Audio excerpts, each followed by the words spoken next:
আমরা 4 জন মিলে ছাতা নিয়ে এসেছি। বৃষ্টিতে ভিজে ভিজে মানুষ খাচ্ছে, তোমরা একটা ছাতা নিয়ে আসো। 6 থেকে 7 বার বন্ধ হওয়ার পরও আলহামদুলিল্লাহ আমাদের কাস্টমার বেস এখনো অটুট। এখনো আমরা রেগুলার 6 থেকে 7 কাস্টমারের সাথে আমরা ডিল করতেছি। হলিডেতে, ফ্রাইডেতে, স্যাটারডেতে, থার্সডেতে আমরা অলমোস্ট থাউজেন্ডস অফ কাস্টমারের সাথে আমরা ডিল করতেছি। লাস্ট 6 ইয়ার্সে আমি একটা ঈদও আমার বাসায় করতে পারিনি। প্রতিটা ঈদই আমার এই ফ্রেশ এনজুসিতে করতে হয়েছে।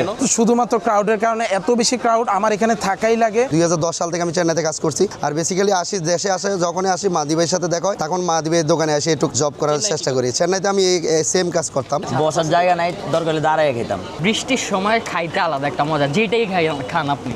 আসলে এটার স্টোরিটা অনেক লং, যে এটা 6 থেকে 7 বার 5+ স্টার রেটিং প্রাপ্ত দেশের সর্বোচ্চ বিদ্যুৎ সাশ্রয়ী ও ইকো ফ্রেন্ডলি ওয়ালটন এসি।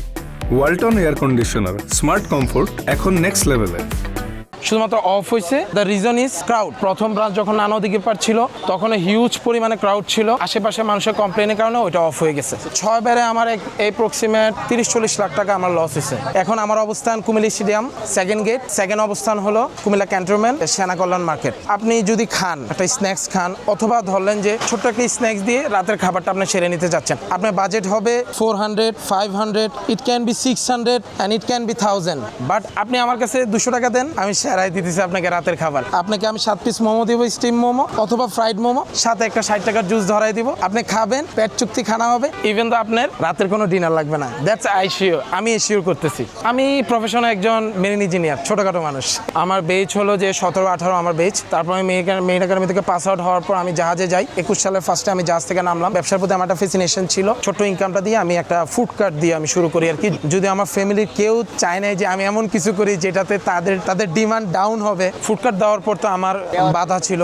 আসলে কেউই টু মাচ পজিটিভ ছিল না। আমার মা অনেক পজিটিভ ছিল। আসলে আমার মায়ের কারণে আমি আজকে এতটুকুতে আসা।